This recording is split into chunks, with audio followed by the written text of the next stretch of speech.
नमस्कार मित्रांनो, स्वागत आहे सर्वांचं ॲग्रिकल्चर इंडिया ब्लॉग ह्या यूट्यूब चॅनलमध्ये.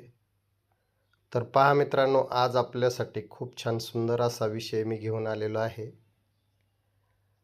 आणि तो विषय आहे मित्रांनो, ऊसासाठी स्लरी कशी बनवावी आणि त्यापासून स्लरीमुळे ऊसाला काय फायदा होतो, ही सर्व माहिती आपण या व्हिडिओमध्ये पाहणार आहे. तर मित्रांनो पहा, आजच्या या व्हिडिओमध्ये आपण पाहणार आहोत की ऊस शेतीमध्ये स्लरीचं काय महत्त्व आहे आणि त्या घरच्या घरी कशी तयार करावी या संदर्भातली माहिती मित्रांनो या व्हिडिओमध्ये पाहणार आहे. तर स्लरी बनवण्यासाठी लागणारे साहित्य, स्लरी बनवण्यासाठी बनवण्याची योग्य पद्धत, स्लरी ऊसाला कधी आणि कशी द्यावी, स्लरी वापरल्यामुळे ऊसाच्या उत्पन्नात होणारे फायदे, सेंद्रिय खतांचा वापर, जमिनीचा पोत कसा सुधारावा आणि रासायनिक खतावरील खर्च कसा कमी करावा, याची सविस्तर माहिती मित्रांनो आपण या व्हिडिओच्या माध्यमातून पाहणार आहे.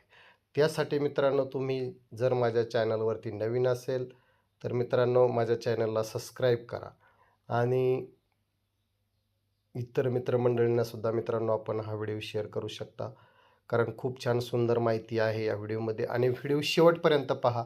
तर याच्यामध्ये आपण पहिल्या प्रथम पाहणार आहे मित्रांनो, स्लरीमुळे ऊसाला काय फायदा होतो आणि कशी स्लरी सोडायची, स्लरी कशी बनवायची या संदर्भातली सर्व माहिती आपण या व्हिडिओमध्ये पाहणार आहे. तर तुम्ही नक्की मित्रांनो व्हिडिओ शेवटपर्यंत पहा. तर मित्रांनो पहा, स्लरी वापरण्याचे फायदे. जमिनीचा पोत सुधारतो व जमिनीतील सेंद्रिय खतांचं प्रमाण वाढते, कार्बनचे प्रमाण वाढते आणि जमीन भुसभुशीत होते. जीवाणूंची वाढ होते, जमिनीतील उपयुक्त जीवाणू आणि गांडुळांची संख्या ही स्लरीमुळे झपाट्याने वाढते. तर मित्रांनो, पांढऱ्या मुळांची वाढ. ऊसाची जर चांगली वाढ होण्यासाठी त्याची जर पांढरी मुळी जर चांगल्या प्रकारची जर आपल्याला चालू करायची असेल, चालवायची जर असेल, तर मित्रांनो त्यासाठी सुद्धा या स्लरीचा खूप सारा फायदा होत असतो. तर पांढऱ्या मुळांची वाढ, ऊसाच्या पांढऱ्या मुळांची वाढ चांगली होऊनही अन्नद्रव्ये शोषण्याची क्षमता वाढते. दुसरा विषय म्हणजे मित्रांनो, खर्चामध्ये बचत होते. म्हणजे आपण जे रासायनिक खतं मारतो, रासायनिक खतावरील जो आपल्याला खर्च येतो, त्याच्या स्लरी जर आपण बनवली आणि जर तिचा वापर जर केला, 30 ते 40% आपला रासायनिक खतांचा खर्च कमी होतो. आणि मित्रांनो, उत्पादनात वाढ होते. ऊसाची जाडी, कांड्यातील अंतर आणि वजन वाढल्यामुळे एकूण उत्पन्नात मोठी वाढ होते. आणि रोग प्रतिकारशक्ती मित्रांनो स्लरीमुळे ऊसांची चांगली होते. पिकामध्ये कीड आणि रोगांचा बळी पडण्याचे प्रमाण कमी असते आणि ऊस चांगला जाड होतो आणि खूप चांगल्या प्रकारे जोमात वाढतो. आणि आपण जे रासायनिक खत मित्रांनो सोडतो, मारतो, तर त्याचा जो आपल्याला स्लरीमुळं कमी पैशात त्याचा आपण फायदा करून घेऊ शकतो. मित्रांनो, स्लरी नेहमी ताजी वापरायची. तर ती कशी मित्रांनो, बनवल्यानंतर 10 ते 12 दिवसाच्या आत ती स्लरी मित्रांनो आपल्याला ऊसाला सोडायची आहे. स्लरी स्लरी दिल्यावर मित्रांनो शेताला पुरेसे पाणी मिळेल याचीसुद्धा काळजी घ्यायची. तर मित्रांनो, तुम्ही जर असे ऊसाचे जर नियोजन जर केले, तर मित्रांनो त्याच्यामध्ये तुम्हाला स्लरीचा फायदा खूप चांगल्या प्रकारचा होऊ शकतो. आणि स्लरीमुळे ऊसाची जी जाडी आहे, जे वजन आहे मित्रांनो, त्याच्यामध्ये चांगल्या प्रकारची वाढ होते. त्याच्यामुळे स्लरी ही खूप ऊसासाठी उपयुक्त आहे.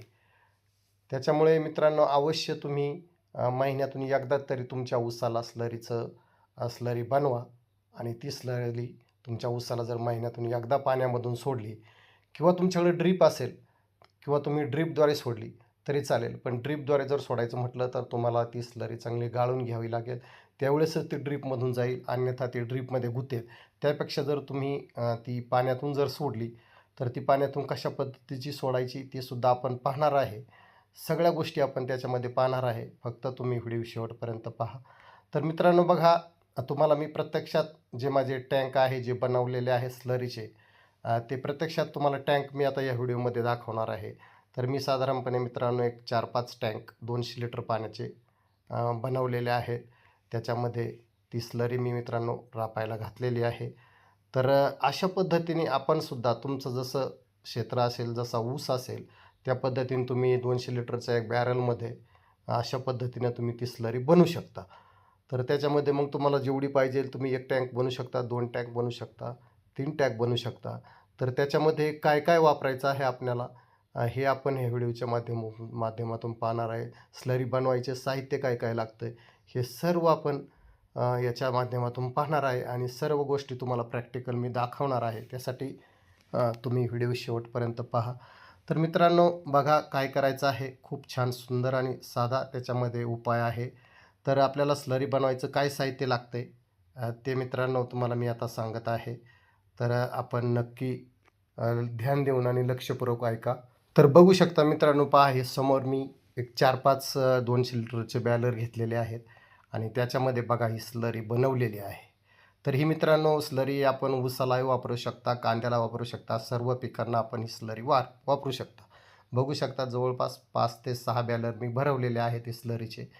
आणि तर आता ती बनवण्याची पद्धत कशी आहे मित्रांनो ते मात्र आपण ध्यान देऊन ऐका. किती दिवस ठेवायचं, कसं करायचं हे सर्व आता आपण पाहणार आहे. तर मित्रांनो बघा पहिला जे आहे स्लरी बनवायचं तर ते मित्रांनो ताजं शेण 20 ते 25 किलो ताजं शेण घ्यायचं. पहिल्या सूट मित्रांनो 200 लिटरचं एक बॅरल घ्यायचं आहे. त्याच्यामध्ये 200 लिटर पाणी घ्यायचं आहे आणि ते 200 लिटर पाणी घेतल्याच्यानंतर त्याच्यानंतर 20 ते 25 किलो आपल्याला शेण घ्यायचं आहे गाईचं. त्याच्यामध्ये गोमूत्र 5 ते 10 लिटर घ्यायचं आहे आणि तिसरं मित्रांनो त्याच्यामध्ये गूळ घ्यायचा आहे आपल्याला.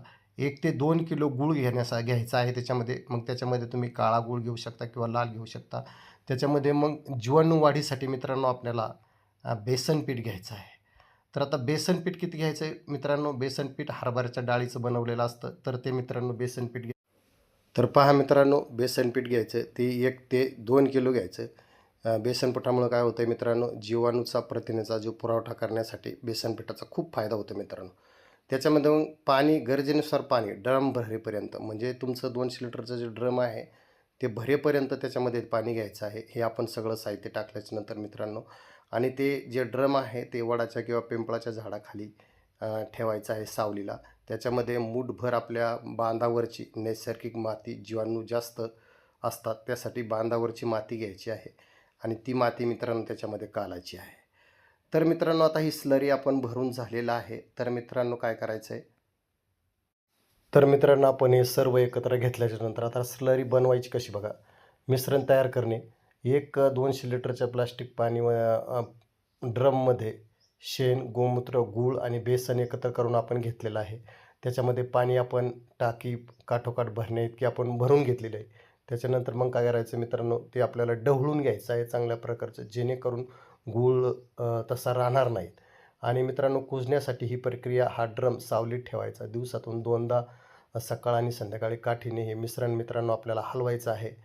आणि त्याच्यानंतर मित्रांनो कालावधी हा किती दिवस ठेवायचा आहे तर पहा मित्रांनो उन्हाळ्यात हे द्रावण 4 ते 5 दिवस तयार करायला ठेवायचं ठेवायचं आहे आणि हिवाळ्यात 10 ते 8 दिवस मित्रांनो आपल्याला हे ड्रम तयार तर मित्रांनो हे द्रावण आपल्याला 8 दिवस तयार होण्यासाठी ठेवायचं आहे. आता ते सोडायचं कसं बघा मित्रांनो. आपल्याला समोर दिसत असेल हा बॅलर आहे. पाट पाण्यासोबत आपण पाणी देताना मुख्य झरामध्ये किंवा आपल्या पाटामध्ये नळीच्या साह्याने किंवा एका टिपाडामध्ये बघा अशा पद्धतीने सोडू शकता. पहा 200 लिटरचं हे बॅरल आहे. याच्यामध्ये बघा आपण ते औषध घालून खत वगैरे घालून अशा बॅरलमध्ये ठेवू शकता आणि ते पाट पाण्यामध्ये असं ठेवून त्याला साईडला बघा कॉक काढलेला आहे आणि त्या कॉकद्वारे ते पाणी किंवा ती स्लरी आपण थोडी आपल्या पाण्यामध्ये सोडू शकतो आणि ती प्रत्येक ऊसाला मित्रांनो जाणार आहे.